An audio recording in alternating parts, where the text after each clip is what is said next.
everyone to the DClinPsy interviews talk for 2023 at Clinical Psychology Community UK. My name is Holly. You're very, very welcome to join us here today on the YouTube channel. You found us.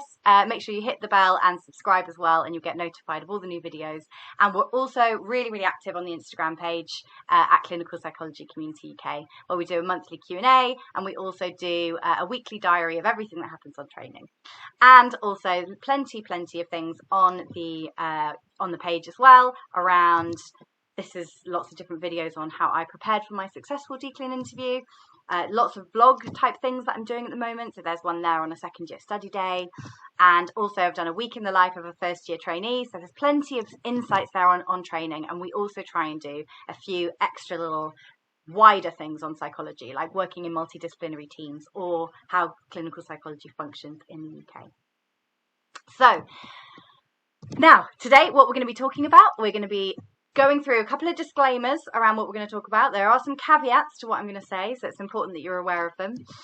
We are going to talk about some basic interview information, what they are, how they happen, what they look like, that sort of stuff. We're also going to talk through in detail some preparations that you can do for your interview, as well as talking about what to do during the interview and the sorts of things you might expect and any additional tasks. So kind of video tasks or role plays that you might get as well. So we're going to talk through some of that. And then we're going to think about what you can do after the interview, because that is also a really important part of this and how to manage that. So that's hopefully that will be helpful. And then we're going to have a Q&A section. So if anyone does have any questions as we go through, I will try my best to keep an eye on the chat, but I'm not going to be very good at doing that today. So hopefully I will get through to them when we get to our Q&A section. So any questions you've got, let me know. Let's get started then. So, disclaimers. These are really, really important because each course is different and they value different experiences in candidates. They might want leadership, they might want research, they might want therapy training, they might want loads of different things. And my advice is quite a general lot of advice, and there will need some tailoring to the different courses. And this kind of a follow-up, do what feels right for you. You know, don't follow this advice if it feels like it wouldn't be helpful for you. That's okay. I really trust you to follow your intuition and your instincts. So don't follow this advice if you feel that it is not going to be helpful for you. You'll already have lots of ways of managing this stuff. So, you know, you've all gone through interviews before. You all know what helps and what doesn't. So I'm just here to help give you a few suggestions that might work. So also, just to kind of give you a little bit of background, I've applied 6 times. I had 3 years of applying without any interviews. I have interviewed 4 times for 3 different courses. And that means that I have not interviewed for like 30 courses that I have not interviewed for. So there's a lot of experience that I don't have. So it may be that you have an interview coming up or you're hoping to interview for a course that I don't know a lot about. So that's what I mean in terms of you will need to do a bit of research on what the course likes and try and apply some of these general tips to that. And also really important one, so please don't ask because I won't be able to. I won't be disclosing any actual interview questions, but we are going to go through some themes. And the reason for that is courses generally ask us not to, because it gives an unfair advantage to people, really. If you happen to follow this YouTube channel, then you'll have an advantage over someone that doesn't, for example. So that's not always fair. So I won't actually be disclosing any questions. Apologies. But yeah, I'm going to give you quite a lot of detail about the themes, so don't worry too much. Let's get into it then. So firstly, if you have an interview coming up, huge congratulations. That is a massive, massive thing. You know, it is a huge achievement. And just to contextualize that a little bit, for anyone that hasn't heard or doesn't have an interview coming up so far, in my cohort, currently, so I'm in my 2nd year of training, and in my cohort, over 660 people applied. There were 90 interview spots and 36 places. Just to give you a little bit of context. So remember those numbers. That means that only 13.6% of us were offered interviews. And it also means that only 5% were offered a place. Like, that does not mean that 95% of the applicants were not suitable. That's not what that means. It means that the numbers are ridiculous. You know, and actually really, really worthy candidates, suitable candidates that will be brilliant on training don't get an option of even being interviewed. So it's not the be all and end all. It is a massive achievement if you get it, but just remember the numbers if you don't. Like, remember the numbers. It's really important. And remember that you don't have to jump straight into doing any preparation. Like, it's okay. Like, you probably will have a few weeks as a minimum, or like a few months at a maximum of how much time you'll have from finding out you have an interview to when it actually happens. So remember, just, you don't have to jump straight into it. It's okay. So let's talk about invitations to interview then. Some of you might be waiting for these at the moment, and I know how hard that is. Honestly, I don't think numbers go high enough for how many times I refreshed my emails in that time when I was waiting for them. It was horrendous. I really do feel you. But usually what will happen is you'll receive an email first giving you the outcome of your application. So that either is being offered an interview, a reserve for interview. So if someone pulls out or cancels their interview, then you will be offered that spot, depending on where you are on the list, or not successful for interview. And all of those outcomes will come via email. And then your clearinghouse status will change. So the website has actually changed since I applied. So it might be quicker now, I don't know. But for mine, it was like, it was a good 3 or 4 days before my clearinghouse status changed for most of the things. So yeah, keep an eye on your emails more than the clearinghouse, I would say. And then usually application outcomes are returned between February and March, which is why that's sort of happening now. I think the deadline's in the next couple of weeks to hear back. So you should all be hearing back soon. Fingers crossed for you. And then interviews usually run between March and May this year. So on the course that I'm on, they are running at the end of March, I think, the last week of March. So yes, that's when they're going. But this does vary. A lot of this does vary course to course, in terms of like when you might find out, and there are some useful dates on the clearinghouse website available. And when I upload this one to YouTube, I'll make sure that I have all of the helpful resources down there in the description, so that all the links will be there. So let's think about what they're looking for. Okay, now this is $1 million question, I appreciate, and it's also a little bit like how long is a piece of string? Like, it's a bit tricky. So it really depends on the course. Okay, it really depends. Like I said, they have a huge list of characteristics available, and some courses like some things and some courses like other things, and it is just the way that it is. But having a clear understanding of what your course that you're interviewing for is looking for can be really helpful. But broadly, they will be looking for someone who kind of knows what to expect on training, like, and can demonstrate how they might manage the demands of training. So there's a huge amount of funding being put into trainees, like huge. And they need to make sure that you're not going to drop out, that you're not going to find it too intense, that you're going to be able to cope with it. And also that clinical psychology is for you and training is for you. Because if it isn't, and if you're a bit unsure about it, it can come across. So knowing what to expect is really important. And you can gain that by talking to trainees, by watching some videos to see what training's like, or speaking to clinical psychologists, because they have all been through training at various stages. So it's important that you know exactly what training is kind of going to be. That will help. Also, they want someone that understands clinical psychology as a profession in an NHS context. Most courses are about that, and an enthusiasm to work in the NHS as well. That is a particular requirement on my course, and I think quite a few other courses. Hopefully it will be helpful. And I think the reason again for that is because, it's an NHS funded course. Like, you need to have an enthusiasm for the NHS and a belief that it works and that it's useful. We don't go into this necessarily for money, so understanding what the struggles are of the NHS currently and what clinical psychology means in there. And as I say, I've done a video on how clinical psychology functions in the NHS, so that might give you a bit of context. But there's plenty of other things that you need to read as well.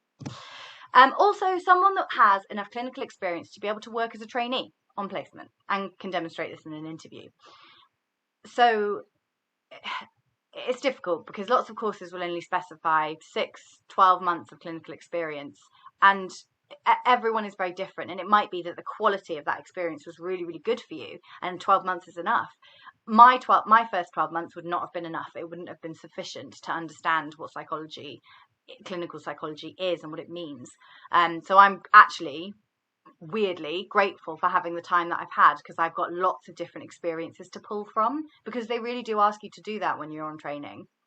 And also when you are put on a placement, the level of support that you have might be variable. Some people will have supervisors that are really want to encourage you and make you learn. Some might be a little bit more you can do this on your own, you know, a bit more helping you learn and develop autonomy. So it really depends, but you need to be able to manage working on placement. So enough clinical experience to be able to do that. But your clinical experience will have got you there. You know, they wouldn't be interviewing you if you hadn't met the shortlisting criteria of having enough experience. So you need knowledge of basics like risk management, using supervision, how to build a therapeutic relationship, etc., etc. Also has some knowledge of research design. So this does not need to be that advanced for most courses. And now I'm on training. I do wish that I had a little bit more experience with research, although we do have fantastic people in the cohort who are brilliant with it and really help. But I do wish I had a little bit more knowledge. But for the interview, all you really need is a basic knowledge of what makes a research study. Like if someone asked you to design a research study to see, I don't know, the impact of exercise on anxiety, what would you say? Like that sort of thing might come up. So a research designing question would be something that might come up, but having a basic knowledge of those things is helpful. So again, it really does depend on the course, but those are some of the broader principles, I would say. So let's think about preparation, because that's really why we're all here. Interviews are coming up. We want to make sure that we can prepare properly. So the basics of preparation, let's get into it. And, you know, I'm preaching to the choir here. I appreciate that because we're all mental health professionals and we tell people to do these things every single day of our lives, but sometimes following them is a bit difficult. Try to prioritize your sleep the night before.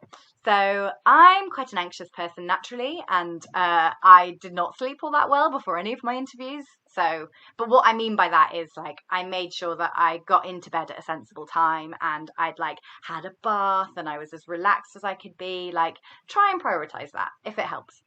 Some people find that they really buzz on only 4 hours sleep, and that's also fine. But for me, I'm much more of a I need my 8 hours kind of gal. Also make sure that you eat breakfast on the day. Again, I know it's such a basic, but it will give you that energy that you need. Even if you might feel like nauseous with anxiety and stress, like it will be okay. So also drinking enough water and trying not to have as much caffeine and all of that basic stuff, because caffeine can make us feel more anxious. And also your standard anxiety management techniques. However you manage your anxiety now, could be breathing exercises. One of my personal favorites that my dad always told me is to kind of imagine your loved ones behind you, like they're there, they're supporting you, their hands are on your shoulders, they're there to support you, and you've got like your army behind you.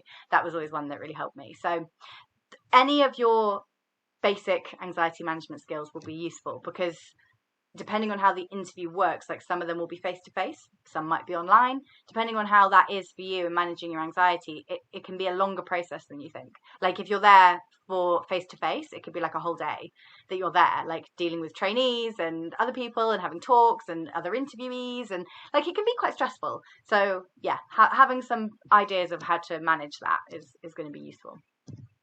Also, key things to remind yourself: you have worked hard for this interview. It may not be that you've done loads and loads of preparation, and that's actually okay. That's actually preferable almost. But you have worked for several years probably to get this interview. So, you know, well done. It's massive. And also, you have met their shortlisting criteria, right? So they know that you have got a good amount of clinical experience. They know that you've got some research acumen behind you, you know, that you've got some experience in that. They want to now hear what that experience has meant to you. This interview is your chance to show them how you would approach training. Think of it that way. It's all about how you would approach training, and they're trying to assess what kind of trainee you're going to be. So just remember those couple of things. Let's actually get into some of the things that you can do for preparation. Try and do some focused reading and research. So if anyone's watched any of my previous videos, I've mentioned this a lot. When I had my first interview, I was like, I'm going to get on this year. It's going to be amazing. This is in 2019. And I filled up notebooks, reading all sorts of stuff. I had a whole list of things that I was reading. Couldn't tell you a single thing about anything I read. Even now, like even then, when I went into the interview, I couldn't remember. Don't over prepare. Like that is my key message to anyone ever. Do not over prepare, because it's not helpful. Be focused, like really think about what it is that the course care about, and also what it is that you want to say. So the key things that you can think about is, the course you're interviewing for. Think about what's on their web pages, what's on the clearinghouse entry. Are there any YouTube or Instagram accounts where trainees are on that course? or any of those sorts of things that you can see what training experiences are like, I'd really guarantee actually that there are some reflective accounts on there that really do show what training is like. And also Facebook groups, things like that. Try and find out as much as you can about the course that you're interviewing for. You know, what sorts of things they like, what do they value, how do they approach their teaching, what's on their curriculum, if you can even find that. That's hard to find though.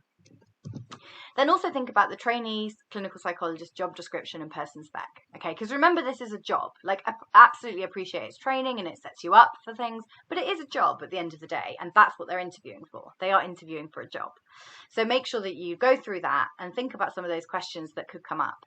You've all done interviews before. All interviews come from the job description and person spec often. So have a little think about what comes up on there. Are there any bits that you don't have?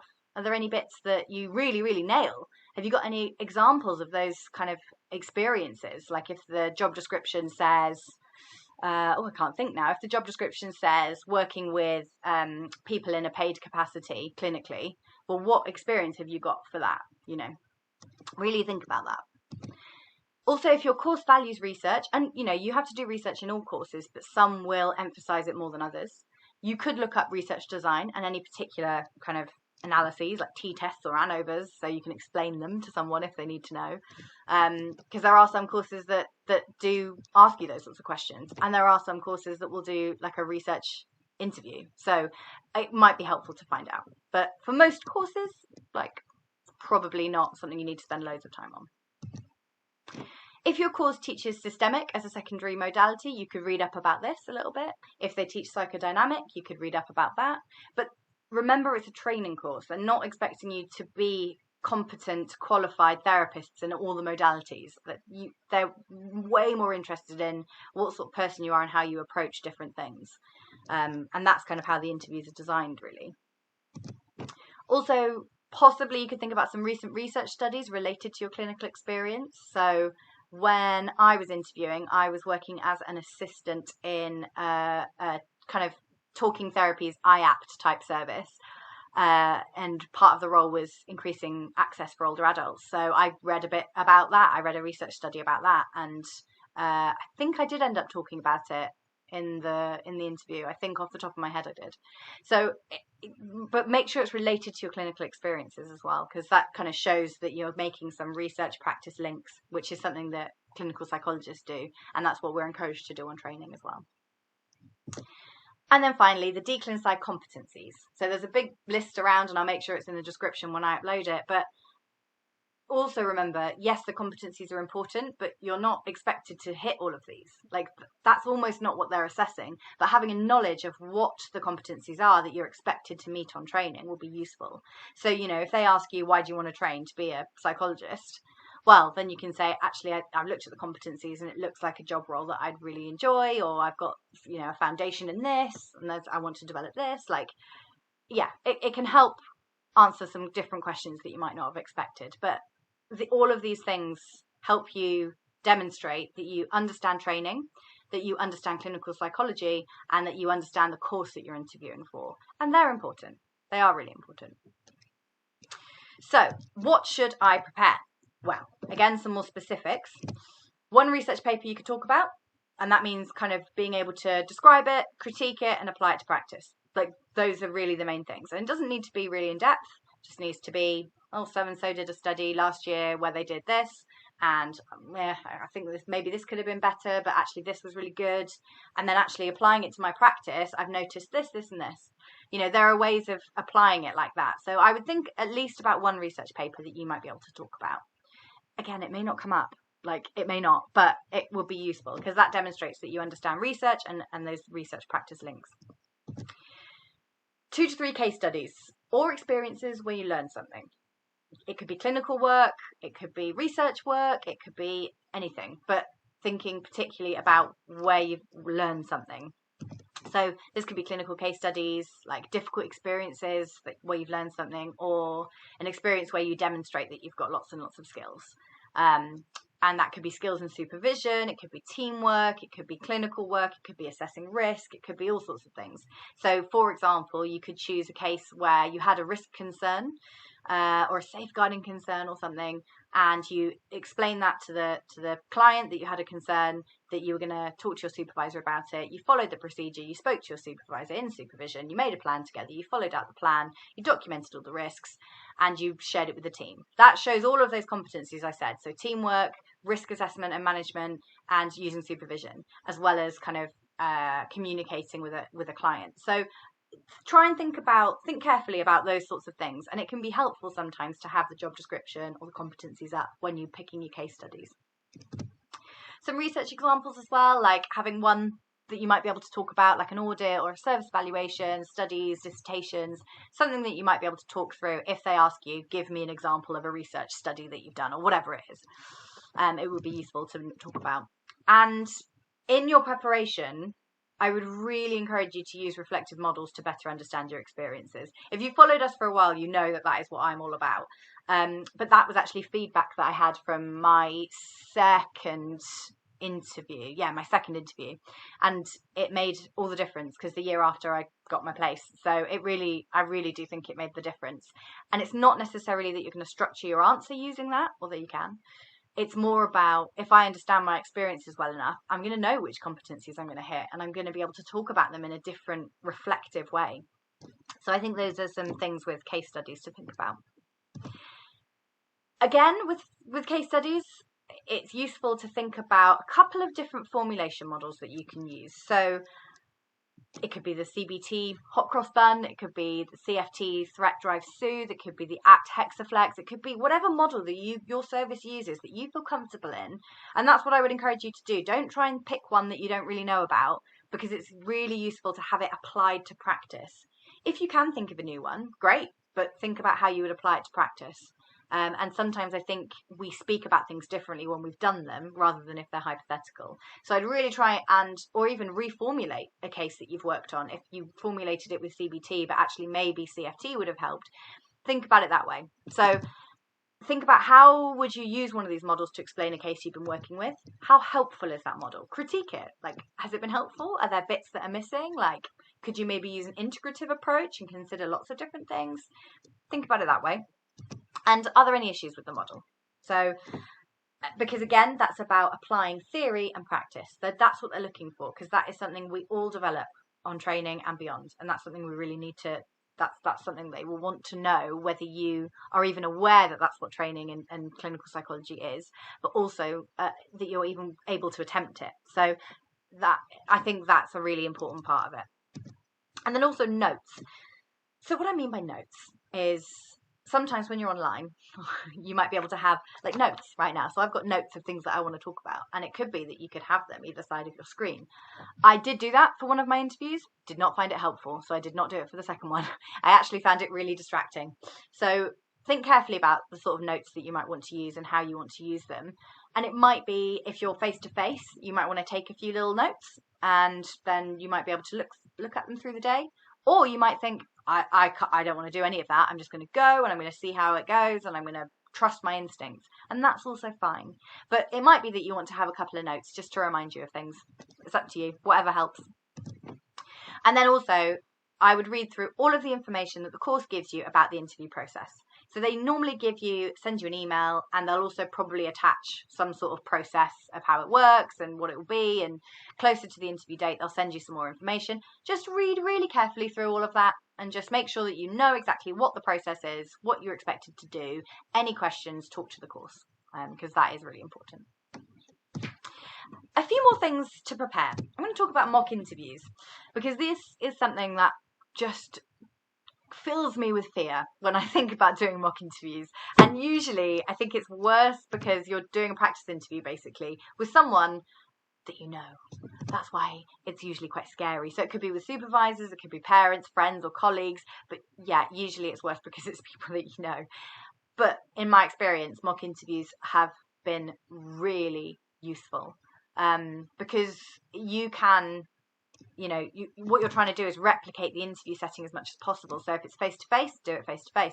If there's a panel, try and do it with as many people as you can in that panel. If it's an online one, try and do it online and really set it up properly. So like you get called in, they do a bit of blurb, and then they ask you some stuff. Like try and replicate it as much as possible. And that's why it's helpful to read through the interview process stuff before. Choose someone that knows the sorts of questions that might come up. So someone that's been through the process, like it could be a trainee or someone that's interviewed before, or, you know, a clinical psychologist.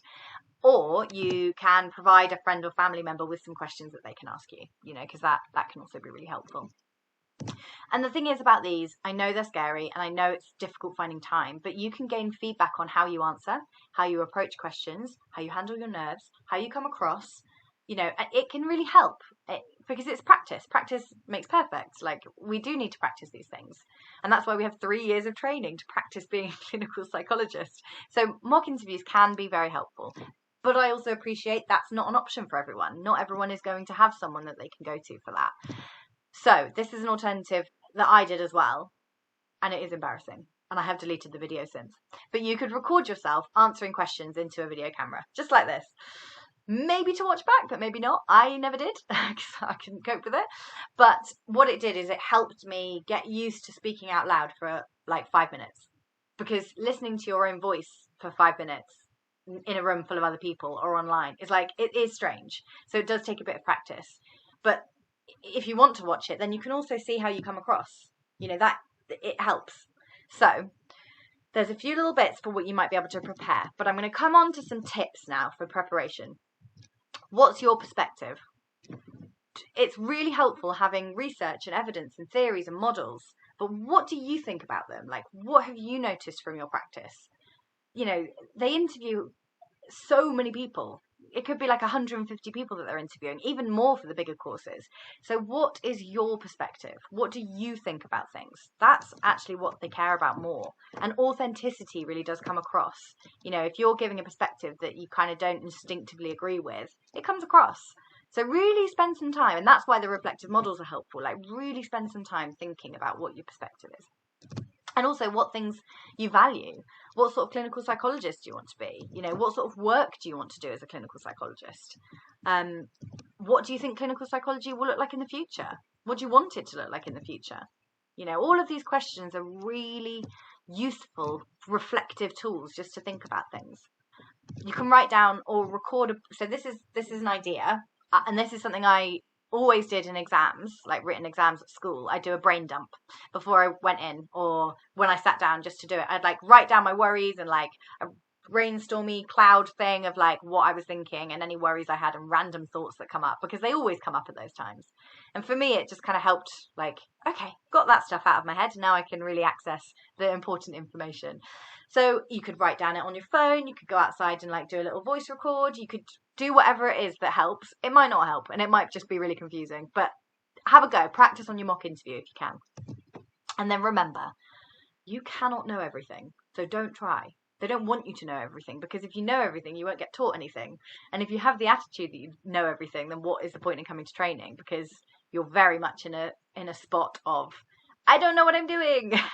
And it's okay to say that. It's really, really okay. You know, you were chosen based on your application form. They know what you have done. But now you want to show what you've made of that experience. So I'm going to talk through some interview themes. This is the next kind of thing. Before we get on to what to actually do during the interview, we're going to talk about some interview themes. And a little caveat, this will not be universal, and there will be things in your course, in your interviews that come up that may not be on here. But here are some of the really main themes. Research-wise, they will want to know whether you have an understanding of basic research design and methodology and knowledge. They will want to know if you can interpret and disseminate research, because that is an important thing that psychologists do and that we are taught to do on training. And also making those research practice links. If you can work out ways of doing that, kind of the way that I've said, thinking about a research study and how it might apply to your practice and how, you know, it could lead to further research and things like that. Some courses prioritize research, some don't, you know, in the same way. So it's just something to consider. Clinically, clinical situations and what you might do or what you have done. So with clients, with supervisors, with colleagues, any of those sorts of, in job interviews when they say, tell me a time where you did this, they're probably not going to give you questions like that, but they might give you this situation happens, what from your experience will help you manage it in the future? Something like that. I don't know. That's not an actual question I've had, but it might be something more like that. So really thinking about those case studies will be helpful for that. And then again, application of theory and models to real life situations, that theory practice link. So really using formulation in real life and critiquing it. And then some wider issues. So current context of clinical psychology, what does it look like? What are the issues within it? Where is it going to go in the future? What are some of the future directions? And then thinking about widening access to courses in clinical psychology, because that's a big narrative at the moment. And also thinking about diversity and anti-racist practice and decolonization. All of these things are really important in clinical psychology currently, and they're all things that courses are attempting to do. So having an understanding of that will be useful. Again, some courses are going to value that way more highly than others.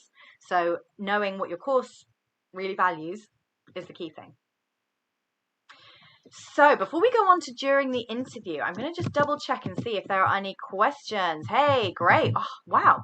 Yes, sorry guys. I've just seen the comments back there not being any sound. Okay. So I'm just double checking some of the questions. I think what we'll do is I'll go through the questions at the end. Because I think that will be a little bit more helpful than me just like blankly looking at them now. So let's talk about during the interview then. Let's talk about how interviews work. How do they work? Could be online, could be in person, could be a combination. Depending on the course, lots of them are trying to do them in person now, but some are offering choices. They're trying to be flexible. So it will depend on the course, sorry. They may have a time limit for providing answers. I expect they will, because training places are increasing in most places, so they are interviewing a lot of people. I expect that there will be a time limit. Some places will be very formal and will say you have 5 minutes per answer. Some will say you've got 45 minutes today to answer the questions as best you can. We might prompt you, it might be a little bit more relaxed, but there's likely to be some sort of time limit. You will probably have at least one interview.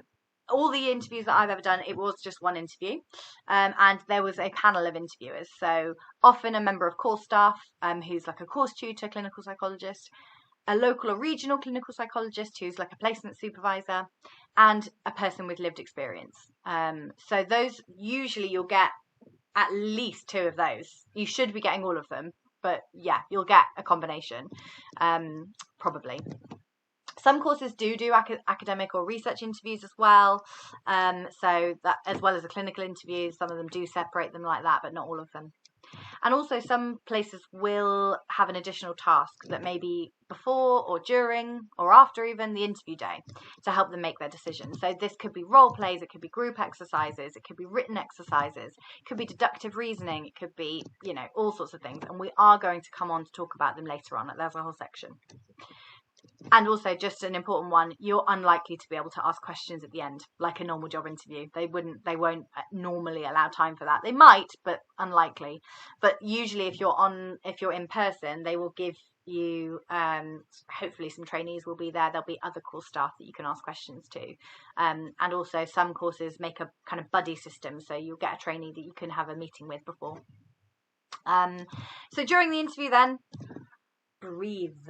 Like, I know it's a really obvious one, but it's one that really helps me. Just take time to do some deep breathing, because it will slow that heart rate down and it will manage that anxiety. So make sure that you breathe, and remember to smile at least a few times during the interview. Like, it honestly does wonders. It's a very different situation for me smiling like this to kind of talking like this and being very nervous and very scared. Like, there's a very different thing there, and it's it's a subconscious thing. When people smile, we tend to feel a bit warmer with them or feel a bit closer. But when they're a bit more like this, like there just isn't that same thing. Hopefully that demonstrates it. But just at least try and have a couple of like nicer, warmer expressions on your face. Also choose an outfit that you feel confident in. This is for people of all genders. Feel confident in whatever you're wearing, including if you're online. I wore like my nicest pair of heels when I did my interview because I was online. I was like, I want to feel confident and good and ready, and it really helped. Like it helped in some way. Every little helps. Also for online interviews, make sure that you have a quiet, private space. And this is something I did in mine because I find it really distracting to have my face on the screen. So I covered it with a Post-it note. It did fall off actually a couple of times, which was even more distracting than having my face. But you can cover it in some way or kind of put your phone over it or something. And also, this is a really important one that feels really strange because you've got a screen full of people and you want to look at them because that's what we do in normal life. But you need to look at the camera like I'm doing now. You need to look at that camera. Again, subconsciously, it does make a difference. It makes them feel like you're talking to them. So I think that can be really useful. For face-to-face interviews, know where you need to go. Do a trial run if you can. Obviously, you know, if you're applying somewhere that's far away from where you live, that's going to be trickier. But maybe do it on Google Maps or something. You know, Street View. You can do it that way. Just know where you need to go. It helps with my anxiety. I went before I had the I was like ridiculously early for my only face-to-face interview. But I was happy. I was there. I could relax. Like, it was fine. So yes. Let's think about structuring your answers, because this is one of the biggest questions that I get when people do my monthly Q&A on Instagram. All of the questions that I get around interview time are, how do I structure my answer? How do I answer the questions? What do I do? So I would advise you not to answer the question straight away. If you get given the question, don't just go, oh, because then you're just going to get your initial thoughts. And it's, I would say, quite rare for someone to be able to immediately answer having a really well formulated answer. So I'd encourage you not to do that. I'd encourage you to take a deep breath as they're asking the question, and also take a moment before you start answering. Like, you could take another breath. You can think of your key points. You can even write them down if they allow that. So in my in all of my interviews, actually, I have written down the things that I wanted to say. And I've told them that. I've said, I'm just going to write down some key points of the things that I want to say to make sure I cover everything I want. And that should be okay to do. If it's not, they'll let you know. But it's practice both when you're doing your practicing. So I'd write down your ideas and your key points and explain that that's what you like to do, as I said. So when I say your ideas, there might be like 5 ideas that come into your head to answer a question. So write those down and think, oh, that one links to that. Yeah, okay, cool. Right, I've got a bit of a structure now. And you'll find that you will be able to kind of follow that structure if you have it. And then I would also encourage you to show you're working. And I know this sounds strange, like not literally hold up your writing, but briefly summarize your ideas, like the alternative perspectives that you could have chosen, or name checking other models you could have used. Like, you could have say, initially, if someone says, I don't know, talk about some different models that apply to practice, you could say, well, I've got a lot of experience of using ACT, but actually I'm really interested in CFT, and actually maybe a CFT approach would be useful here. You know, you could be doing it that way and then talk about the CFT approach. But what feels important as well, and anything that sticks out to you about the question or anything that you're curious about, think about it. Because they want to know how you approach things, not that you can answer a question perfectly, however that is. They want to see how you approach things, even when you maybe don't expect a question. What knowledge and experience can you draw from to answer that question?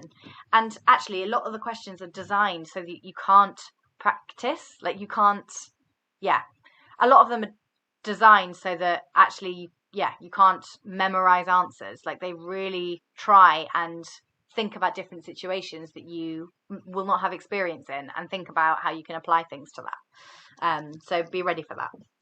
And also, if you don't know how to approach something, don't panic. Think of some other ways you can approach it. Talk through them once you've formulated your response. Tell them you don't know.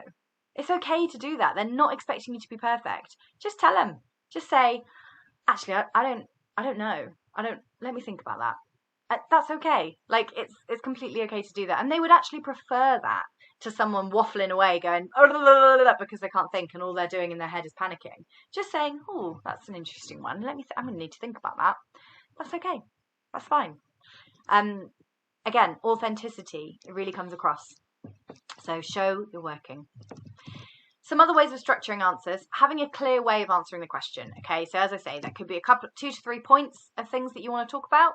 It could be talking through design of your research. You know, if it's a research question, it could be what the research was, what you did, how it applied to practice. You know, it could be whatever it is that you want to talk about. You could use some models like STAR, situation, task, action, response, and reflection. You could use that.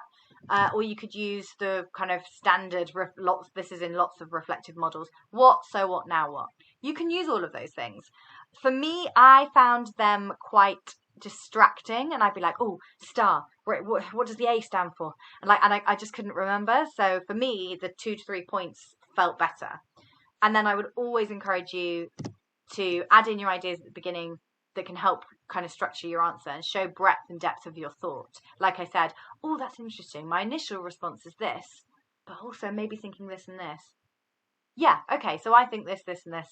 And then also always, this is always, summarize your points at the end. Even if you hate your answer, even if you think it's rubbish, summarize your points and then make sure you have answered that question. How does your answer address that question? That is the main thing, because they need to score you on whether you have answered the question and also what things you've brought in. So make sure that you always summarize your points and conclude it back to the question. And it also makes you feel a little bit better about it as well. If you're like, okay, those are my points, that's how I answered the question, next. Like, it can feel a bit nicer.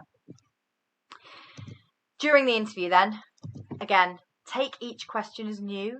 You're not going to answer every question in a way that you'd be happy with. It's not going to happen. So take each question as new. Take a deep breath once you've finished your answer. Use a grounding technique to kind of bring you back in the room, like 5, 4, 3, 2, 1, or rubbing your hands. If anyone doesn't know 5, 4, 3, 2, 1, it's going through the senses. So it's like thinking of 5 things that you can see, 4 things that you can hear, 3 things you can touch, going down that way. You may not have a chance to do all 5, but you may be able to just think, okay, what can I touch right now that can really bring you back, and just go, fine, forget that, I'll debrief afterwards, I just need to get on with it. And each question is an opportunity to show them something else about yourself. Like, think about it that way.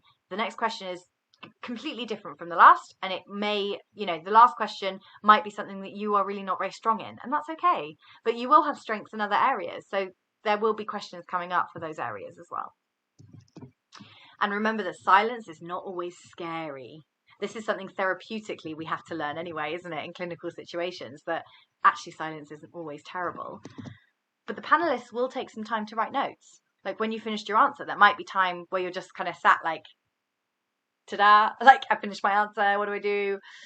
They will be writing notes because they want to make sure that they get everything down so they can score you properly, because they score afterwards. So yeah, they'll take time. You'll also need time before you think of your answer and before you answer the question. So there will be some silence there, and it's very easy to have those thoughts of, oh my God, they're looking at me while I'm trying to work out what my points are, and it's silent and they're going to judge me. Just remember, it's not always scary. It is expected.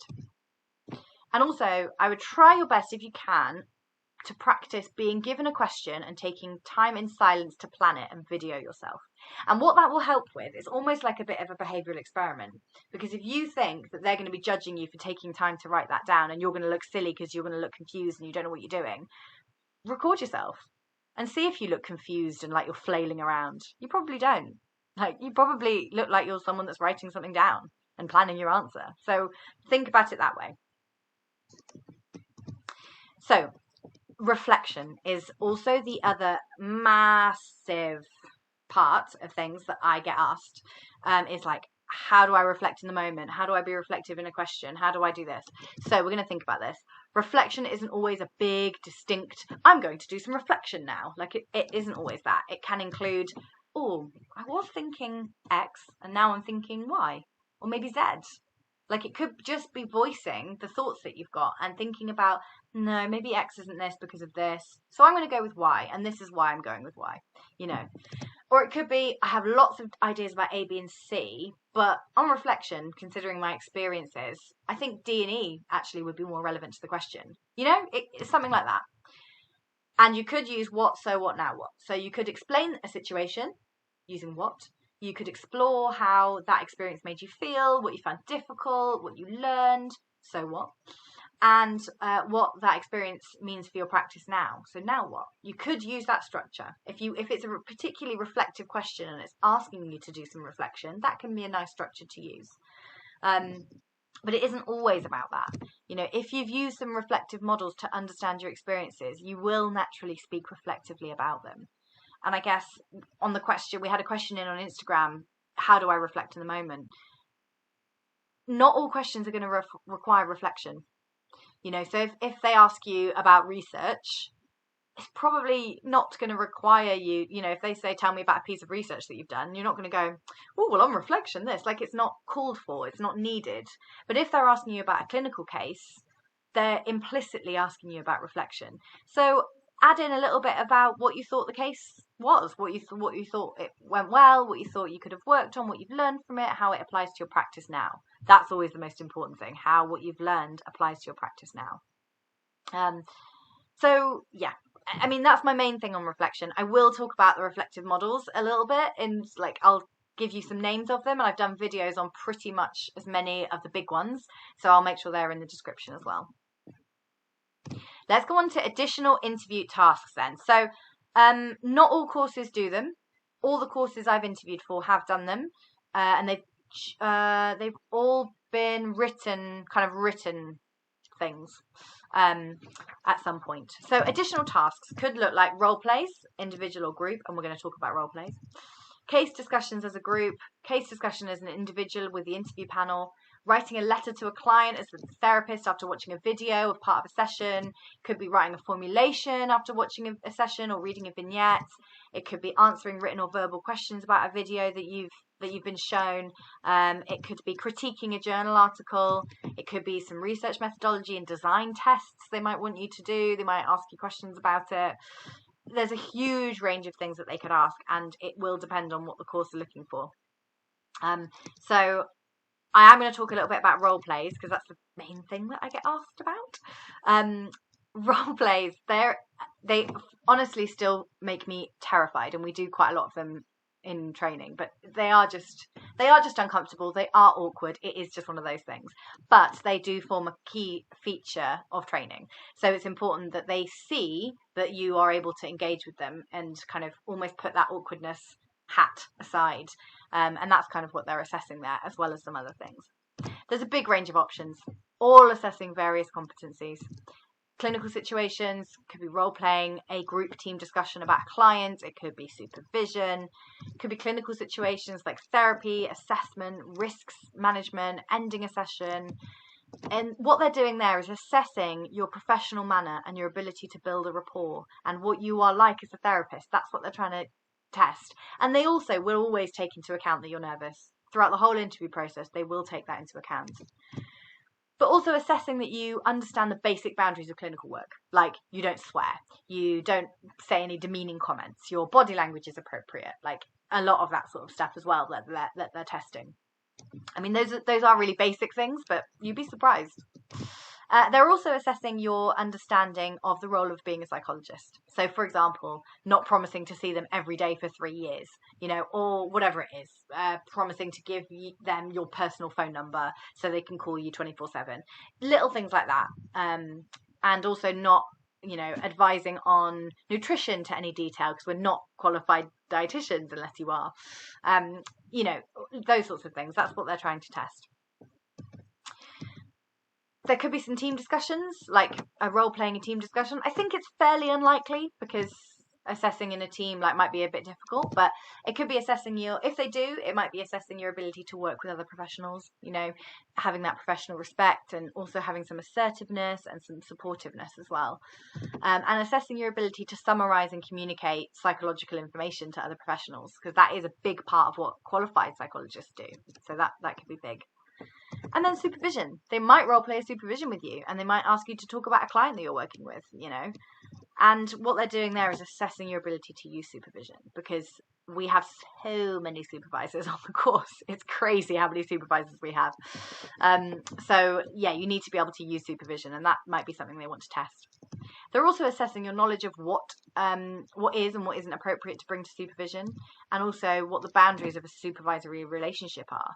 You know, it's not therapy, it is clinical supervision. So they're assessing lots of things there. And there are lots of ways that you can do role plays, but I've done a few little tips here. So breathe. It's always my tip. Just make sure you try and focus on your breathing and take a deep breath. It really does wonders. take time to consider the information that they've given you before. So if they've given you a vignette to talk about, if they've shown you a video, like really think about that and make detailed notes if that's helpful. Just spend some time thinking about how you would actually approach that if you were at work. Like, what would you actually do? Not what would I do as a trainee, because you're not a trainee yet. Think about what you would actually do. That's what they're assessing. You know, they're not going to be incredibly high risk, crazy cases that you would only work with as a qualified psychologist. They're going to be more cases that we would work with as trainees or as assistants or as support workers. Those are the sorts of things they'll think about. So it's not going to be anything crazy. Think about what you would do in your current situation. Again, make notes if you'd like, but you know, there are only a few role play scenarios where in real life you wouldn't be able to have some notes. Like, I take notes into clinical situations, I take notes into meetings. Like, you should be able to have notes. They might be funny about it, but you should be able to. You can always try and ask. Also, rely on your skills and experience. It's what got you the interview. Like, don't be letting that imposter voice get inside your head and say, you don't know what you're doing, what are you going to do, how are you going to panic, and blah, blah, blah. You know what you're doing. You do this as a job. Like, you work in somewhere in the NHS, most likely, or in third sector, or even private. You will work doing things like this. They're not going to throw you anything crazy. Now as I say, try to imagine being at work rather than at an interview. What would you do in that situation? How would you talk to your supervisor about it? What would you actually do? Like, really try and put yourself in that, like, sit yourself in your office or wherever it is that you work from and really think about what you would do, because it will help, I hope. Now, we're going to spend a bit of time thinking about after the interview, okay? Only a little bit of time, and then we're going to come on to the questions section. So, after the interview, I mean, massive congratulations. You might not feel like this. Like, you might not feel like, woohoo, smashed it, yeah. You might feel like, oh, I don't know how that went. This is really unsettling. Or you might think, oh, I bombed that. You never know. You never know. But you have completed it. So, one of the things that I'd recommend, and you don't have to, but it's one of the things that I find helpful, keep a record. Just keep a record of, you know, the interview questions. And this isn't necessarily to share them around, but it's helpful for you. If you don't get on that year, then you know what the interview questions were. Because my memory is not good enough to remember something from a year ago. So I kept a record of them. Also, writing down the points you included in your answer. Like, really thinking about what it was that you included. And would you change anything? I'm not suggesting doing this immediately afterwards. Because, like, go and relax. Go and enjoy yourself. Like, go and do something nice. Which is what the next point is. Reward yourself. Even having the interview is a massive achievement, and it's also a really stressful process. So make sure that you reward yourself. Do something you enjoy later on in the day or later on that week or in the weekend. Like, meet friends, get your favourite food, get cozy on the sofa and watch your favourite film. You can tell that I'm nearly 30. That is what I want to do. I don't want to go out. I want to be on the sofa. But also take a break if you can. Like, some people might get called for interview like the day before or on the morning of the interview. I've heard as well, if you're on the reserves, you might get called on the morning and you might be at work and you might have to go back to work straight away. But try and take as much of a break as you can. As I say, this is not for everyone. It might heighten the anxiety, actually, to kind of keep a record, particularly if you thought that it went badly. So you don't have to do any of this, but that's something that helped me. As well, waiting for the outcome. This is much like the advice that I'm going to give you. I wish I could have listened to myself, but I did not. I whipped myself up into such a frenzy when I knew that they were going to be emailing us and we're going to get the outcome on that particular day. I was petrified. I was so scared. And I basically just, by the time the outcome came that I was on the reserves for this one, we got emailed a letter and I just misread the letter. Like, I just couldn't function. Words were like squiggles on a page. I was way too anxious. So try to distract yourself, like book in some busy things for work or do something fun. Use your anxiety management techniques. All of mine went out the window. I did not use them. I could not stop myself from going into the anxiety pit. And that might be your experience as well, but I would really encourage you to try not to fall into the anxiety pit. And also feedback. If you're not successful, you will be offered some form of feedback, and it could be a meeting with your panel's chair. Usually that's what it is, like a telephone call or a video call with the panel's chair to give you some feedback. If you're on the reserves, you might be offered feedback, but you might not.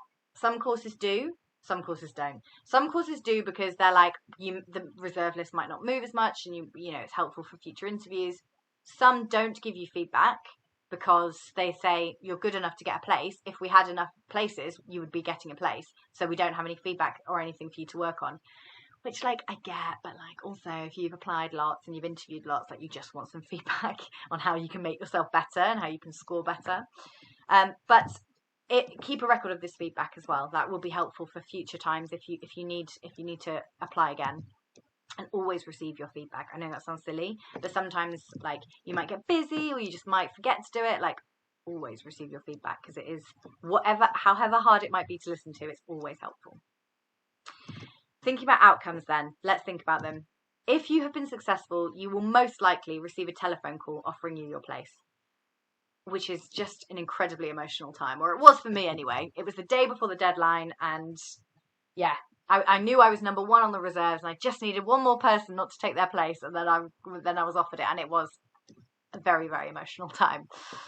If you're on the reserves, you will receive an email afterwards. Usually, they might call you. It depends on the course, but usually you'll get an email. And if you're unsuccessful after interview, you will get an email as well. And then your clearinghouse status might change later on. So yeah, and then if you are successful, you will be able to accept or decline your place through that website. And they always want you to do it as soon as possible, so they know how much movement there'll be on the reserves. But some people interview for multiple courses, so they might want to wait to decide which course they want to go to and go to all their interviews, which is absolutely their right. So the deadline for accepting NHS places this year is 2 p.m. on the 9th of June 2023, and courses usually will begin in September to October 23. So you've got a bit of time usually before you actually will be starting. But the other thing I would say is make sure that they have your correct phone number. So make sure that the one that was on that application form is the correct phone number. If it isn't, just let the course know and they will change it, because you don't want to be waiting around and then them have the wrong number for you. That's like, surely that's not what you want. So thinking about how I choose a course, if you are fortunate enough and talented enough to get multiple interviews, then you might actually get multiple offers. And then how do you choose a course?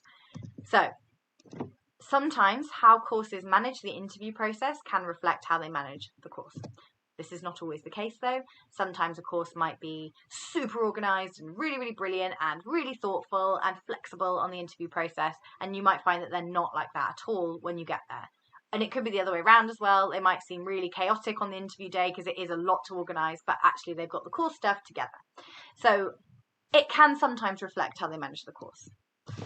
Location is going to be a big one, depending on what other commitments you have in your life. Choosing on location is going to be important. Also, your circumstances. You may not be able to travel. You may have children. You may be married. You may have other commitments. Also thinking about the course ethos. So if you are somehow interviewing for two courses with very different ethoses, think about which one suits you. And also, how did you feel on the interview day about the course? Like, how did you feel about the information they gave you? How was speaking to other trainees? Like, how did you feel about that? And also, how do they assess competence? Is it exams or coursework? I was very strong on the fact that I did not want to do exams. I'm not good at them. I get really stressed. I'm much better at doing coursework. So that is the course that I'm on. They only do coursework at the moment. So yes, that is one definitely to think about. Now we've come to the Q&A section, and while I give you some time to write down some questions in the chat, I have got some that were sent in from Instagram. So we've got, the first one here is, how can I be more self-confident? Well, remember that you've earned this interview. Remind yourself of that and give yourself those affirmations. You have been invited because you are skilled, experienced, and capable. And you also have the potential to be a trainee and to be a clinical psychologist.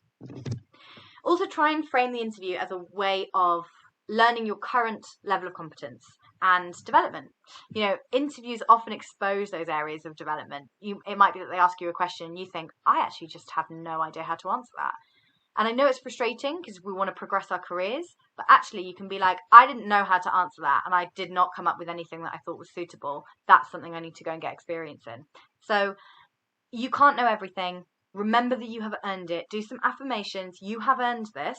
You have earned your interview. It's going to be okay. Also, I would also say, if you want to start like a psychology YouTube or Instagram, go for it. Because I was sure that I was never going to get through an interview at one stage. I was like, I'm never going to do it. And then I started this and I feel much more confident talking without anything else going on. Like, I feel much more confident doing this. So it can be worth it. Or trying to take up some opportunities in work where you might be able to do some presenting. As scary as it is, you will realize actually, oh, maybe I do know some stuff. This is nice. And then it can grow your confidence.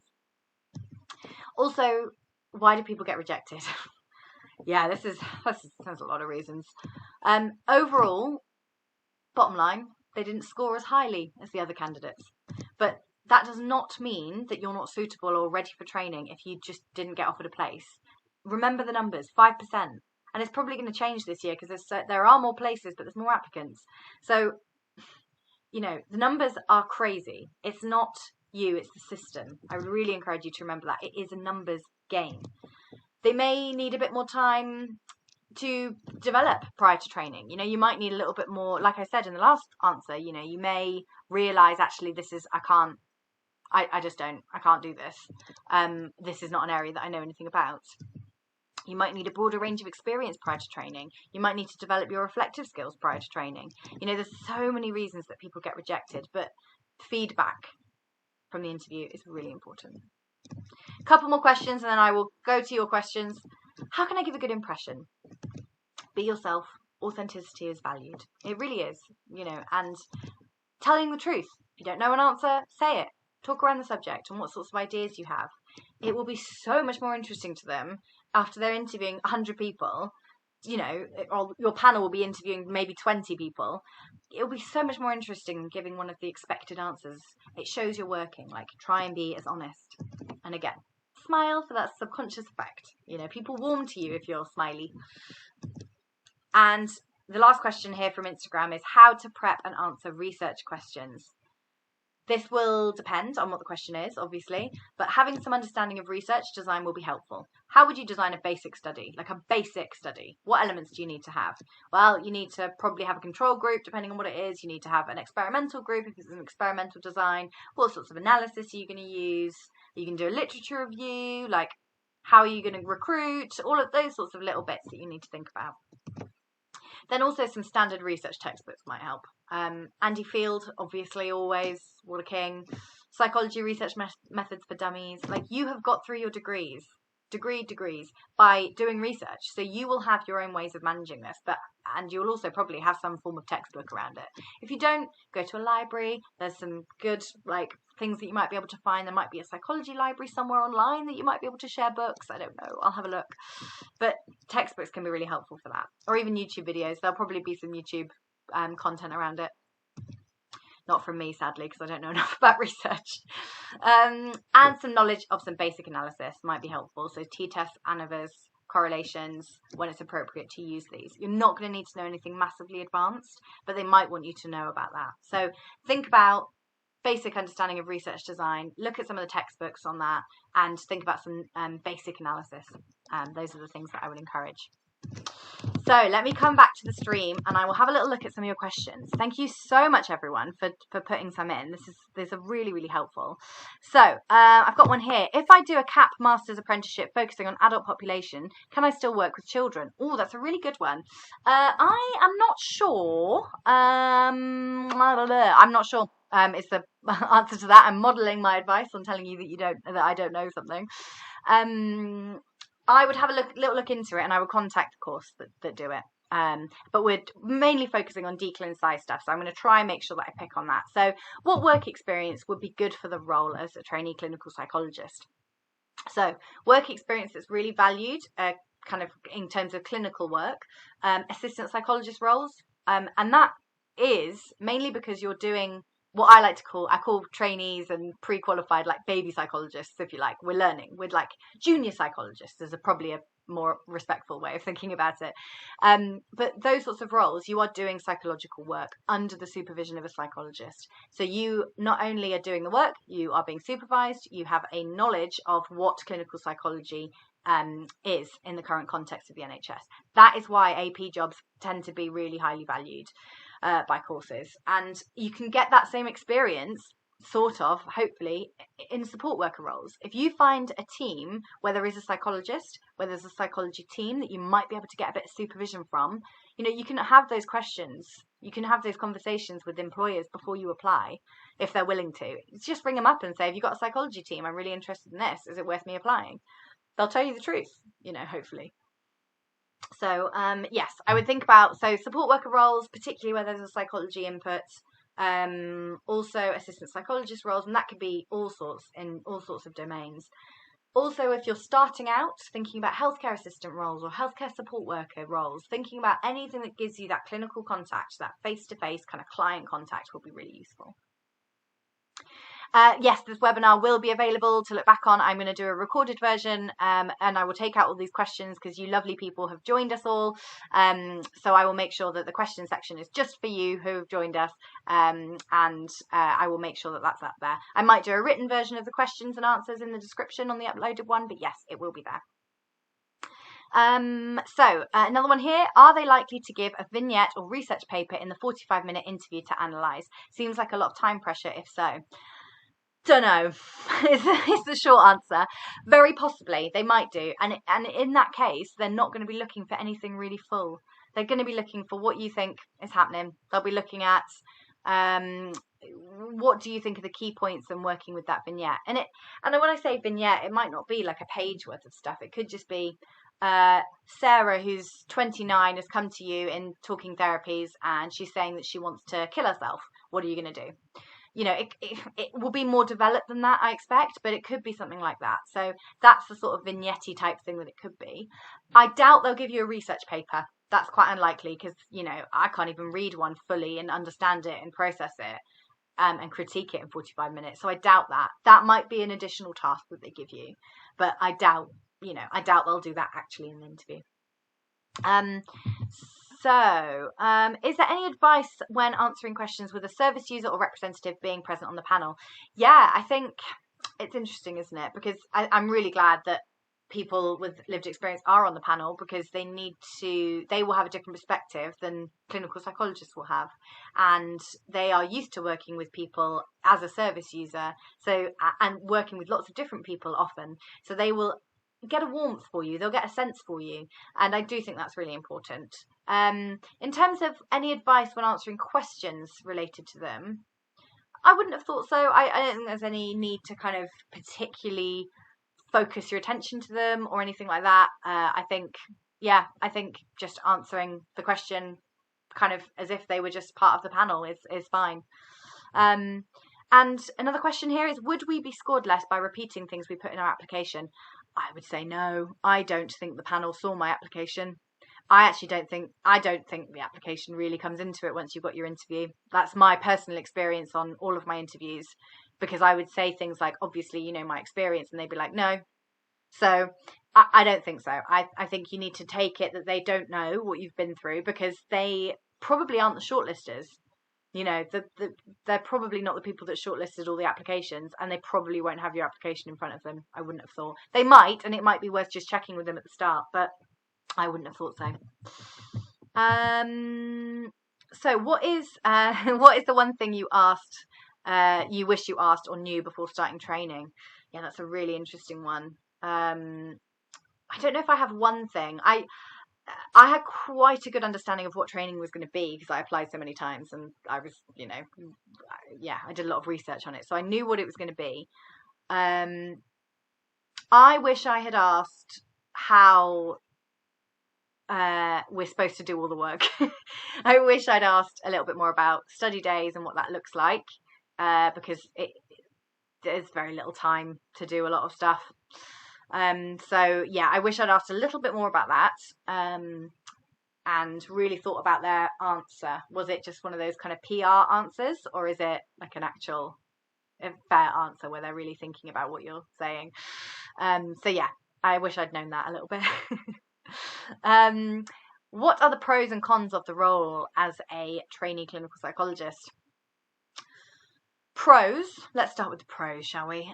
Pros, you are given a lot of time into what I've just said. You're given a lot of space and time to develop on placement. Certainly on placement, I've found supervisors generally have been very, appreciative of my level of training and my level of competence, and found me cases and given me work to do that is kind of just pushing me outside of that a little bit, but that helps you develop. So yeah, I think that's a really good thing. And also you are in a position where you can say, oh, I don't know, tell me about that. I know nothing about that, because you're a trainee. So you're almost given license to be able to say, I don't really know. And I've got a bit of a fear about when I qualify, but like people asking me stuff and me being like, I don't know, I don't know anymore, but I can't say that because I'm not a trainee. So yeah, that's a really positive thing. And also, lots of the people that are in my cohort are fantastic, and I've made some amazing friends, and it's really helpful having them there because they're going through the same thing as you, and lots of people in your life won't appreciate what training is like, but as well because you may have tried several times like me to get on, so you might get a bit of, oh, but you like it, don't you? And I'm like, yeah, but it's just like it's just a lot of pressure and a lot of stress a lot of the time. So that takes me to the cons. Like I said before, we don't get a lot of time to do research on our course, and we're expected to do very high level, impactful research. So it does take a lot of time, and we aren't given a lot of that. So there are a fair few evenings and weekends. You're almost, I don't know, it's difficult because you're kind of at the mercy of a course. They could place you wherever they want to place you. Obviously they'll take into account your competencies and things, but ultimately they are going to place you wherever they need to place you. So you kind of don't have control, which is difficult to manage sometimes. But yeah, I mean, on balance, I do love being a trainee. I really do. And I think in some ways I'll look back and be really grateful, but also right now we're really in the thick of it. Second year is hard. We've got 2 deadlines for our 2 out of the 3 research projects this year. We're coming up to the end of placement. We have another project that we need to, there's a lot of other things that need to happen in this year. So second year is quite tough, but third year I hear we get more study days, and we also have fewer big bits to do. We just have smaller, bigger bits to do, if that makes sense. So yes. So how do you deal with a question you don't understand and you have already asked them to repeat it? Yeah, that's a really good question. I would try and break that question down. And when you ask them to repeat it, when they repeat it to you, take out some of the key, write down if you can. That helps me because I'm quite visual. Write down some of the key points from that question and try and answer it as best you can. Try and take a couple of the key words and think, oh, well, maybe I'm thinking this and this and this. And if you don't understand it, just say to them, I'm still not really sure how to approach that. And then show your working. Think, oh, maybe I could think about this, and maybe I could think about this. Try and do it that way. I think that could be really helpful. Sorry, it's not very concrete advice, but yeah, I think that's all you can do. That's the best thing you can do, is just do that. Or you can even ask them again, oh, can you explain that a little bit? They probably won't be able to because they need to deliver the questions in a standardized way, but it might help. Hopefully it does. How would you advise preparing for literacy or numeracy tests? Yeah, I mean, it's difficult, isn't it? Because I think what they're trying to assess with using literacy and numeracy tests is your skill level, and it's a difficult thing to kind of practice. But I guess reading a little bit that would bring up some of your literacy maybe, or doing some kind of little brain teaser numeracy type things, maybe that will help. I'm not sure. In my experience, they haven't done lots of those on the interview. They might do deductive reasoning and those sorts of tests before, at the kind of application shortlisting stage, but I haven't noticed many of them around the interview stage, but they might be changing. So someone's asked whether I did do a master's, and yes, I did. I did do a master's at Newcastle University in Foundations in Clinical and Health Psychology, and that was mainly because I came out of my undergraduate degree from UWE Bristol in 2015, and I just felt that it was very theory driven, and I didn't really understand how it applied to practice. I also wasn't quite ready to enter the real world yet. So there were some other bits in there. But I do feel that my master's really helped me understand a little bit more about applying things to practice. So yes, that was definitely something I would recommend if you can. Obviously there are funding issues with it. So, it's not something you need to do, I wouldn't say. And there are plenty of people in my cohort that don't have anything above a degree. So, does the scoring at interview take into account scoring from application? Nah, I don't think so. I really don't think so. It might do. It might do when they really come to, if you've got 2 candidates that scored equally on interview, they might then go to the scoring on the application. It depends. But I don't think routinely they would.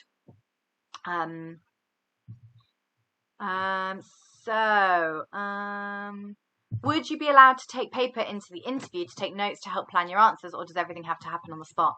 Yeah, everything has to happen on the spot, really. You can make notes. Many of the interviews that I've had, they've said, here's some paper, or make sure you've got some paper so you can write notes. But yeah, you can't usually take stuff in. As I said, online you might be able to have some notes around, but I actually didn't find them helpful because the questions are designed so that they are hard to prepare for. They are designed so that they are testing like your skills and your knowledge and how you apply things. And if you haven't developed those things yet, that's okay. It just means you need to go and develop them. So yeah, I would say so. If I didn't do as well on research methods module in my undergrad, would that affect my application? Could do. Depends on the course. Some courses specify a certain percentage in your research methods. Some don't. So it really depends on the course. So what kind of literature would you recommend to read other than research papers? Yeah, I would definitely, I know this is a research paper, but have a look at a systematic review, meta-analysis, the most recent one of those on a particular topic that you're interested in or that you've worked in. That would be good. Also, I would think about the NICE guidelines for particular conditions or things that you've worked with. Definitely think about that. Or if you're in Wales, think about the matrices, because that's kind of equivalent. And same with Scotland as well. They'll have their version of that. So I would definitely think about the NICE guidelines. Also, some of the BPS stuff. So BPS guidelines for trainees, and also some guidelines for, I don't know, like working online, lots of different things that they have. Have a look on their website, the Clinical Division of Clinical Psychology at the British Psychological Society, BPS. Have a look on there because they will be lots of different things. But again, be focused with your reading. If there's something that you don't know about, maybe have a look, but think about where it fits. You're not going to be able to remember all of this stuff. You're just not. Okay, coming towards the end now, guys. Pop in any last questions that you've got and I'll try and go through them. Lastly, third to last even, in what ways might you be able to demonstrate the importance of service user involvement in practice and research? Yeah, so, I mean, what's your perspective on service user involvement, firstly? Why do you think it's helpful? Have you had any experience where it's helpful? Have you noticed it?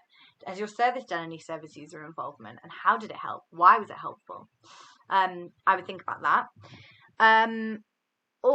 I would also, maybe you could try and find some papers that show that research is more impactful or more applicable to practice if you have service user involvement. You could find some studies that show that service user involvement is really valued by both researcher and service user. Maybe find some research around it. You could think about that, but also I think about what your perspective is, and really try and make it personal. Penultimately, we have any tips for preparing for clinical questions for someone with a research background. For example, haven't ever directly delivered interventions or written clinical letters, so all hypothetical. Any good examples? Yeah, that's an interesting one. I think it's difficult because I think a lot of the courses really do want that clinical experience. But if you've got an interview and you only have research experience, then that's useful too. And it depends on what that research experience is. Were you conducting interviews? Were you delivering questionnaires? Were you doing data analysis? Like if you were having any kind of contact with people, then that can count as clinical work as well in a way, like it, because you're having that kind of contact. I would think about what you would actually do. Yeah, so make it hypothetical. Like, what would you actually do in that situation? Really think about some different clinical situations that could come up. Like someone telling you that there's a risk issue, that there's a safeguarding issue, someone being aggressive, a team member disagreeing with you, privately or kind of in public in a meeting. I don't know, think about lots of different situations that might come up in clinical practice, and then think about, well, what would I do? How would I manage that? So hopefully there are some examples. And how to use the what, so what, now what for positive things. Cases that went well, as most reflective models seem focused on an issue or a difficulty. That's a really good point. Yeah, lots of them are, actually. So yeah, I mean, you can still use what, so what, now what for something that went really well. So, for example, it could be, I'm really focused on risk and safeguarding today. I'm sorry, it's been that sort of week. So it could be, they ask, I don't know, they might give you a vignette of someone coming to you saying that there's a safeguarding concern, like a child is being neglected, for example. A team member comes to you and says that a child's being neglected. What sorts of experiences have you got that might be able to address that moving forwards? And it might be that you say something like, well, what happened? So what is a client came to me, and it was a very similar situation. There was a safeguarding risk developed, and you might be able to explain a little bit more about that, obviously protecting confidentiality. So what did you do about it? So, what I did is I explained to them that I'm a bit concerned. I'd go to my supervisor, I'd talk it through, and we'd make a good plan. I'd talk to the safeguarding nurses, I might make a safeguarding alert, and this is what I would do. And now what? Then you think, actually, I was really pleased with how I handled that situation, and it helped me get confidence in myself, and it helped me feel empowered, and it also helped me realize what my level of competence was, because it was tested. So that you can think about it that way, it kind of gives a bit of a positive frame of mind. And I think what now what is a very good tool for those positive things as well. We've had a couple more questions come in. So when designing a research study in interview, does it have to be experimental with a control group? Are relationship studies okay? For example, regression analysis? Yeah, usually they will be okay. It depends on the question. And it might be that they ask you to design a study that tests something. It might be that they ask you to predict something, in which case a regression would be appropriate. And yeah, it doesn't have to be experimental. I think in my interview, when we were asked to do something like that, I said mixed methods, and my course is quite quantitative, but I said mixed methods anyway, because that's something I value. I really like qualitative work. And that's obviously not, I don't think I really did have an experimental element to that, actually. So yeah, I don't think you need to. It depends on the course, depends on what they like, and it depends on the question. So hopefully that helps. What would they be looking for when asking about our childhood experiences? Yeah, so none of the courses I've interviewed for have asked this. Lots of them do. There are some that really ask about it. I would say that they are looking for how you set boundaries, how you talk about the things that you find difficult, or things that you find helpful, like how do you communicate that information. I think those are the sorts of things that they're looking at. And also how you manage being asked about that, because clients will ask you, patients will ask you that. They will ask you, well, have you ever lived with chronic pain? Or, and you have to kind of be like, oh, well, yes or no, or like, how do you handle that? So I think there's a few different elements that they're looking for in that, if that helps. I hope it does. I hope that I have covered all of your questions, and please do, if there's any other questions, please make sure that you put them in the comments, and I will always reply to any comment that I get, so please make sure that you do. I will make sure that there are all the helpful resources that I've mentioned down in the description when I upload this version to YouTube, so they'll all be there for you. But just to summarize at the end, guys, congratulations if you have an interview, and if you don't, it's okay. It is coming. It's a numbers game. Be focused with your preparation and don't over prepare. Really think about what the course wants, what they value, and try and do your reading and preparation around that. Breathe, smile, use your anxiety management techniques, and drink water. And remember, you can't know everything. If you don't know something, just tell them. Just tell them that you don't know, and then think about other things from your knowledge and experience that can apply. And reward yourself afterwards. Regardless of the outcome, regardless of how you thought it went, it was a big thing. So make sure you reward yourself. And if you're not successful, as I said, remember it's a numbers game. It's not a reflection on your worth as a person, your suitability for training. It's not. It's actually not. Like, sometimes it will be. You're not ready for it. That's okay. It's not about your worth as a person. But it is a numbers game. Remember that. It's the system that is flawed. 95% of candidates for my course did not get a place. It does not mean that they are not good enough. And the feedback is valuable usually, so make sure that you try and listen. Thank you all so much for watching. I really, really appreciate it. And I really hope that this has been somewhat helpful for you. And I know we've gone through it at a rate of knots, but well done for listening. I'm so grateful to you all. Make sure that you like and subscribe on YouTube and on Instagram as well. And hopefully we will see you at another time.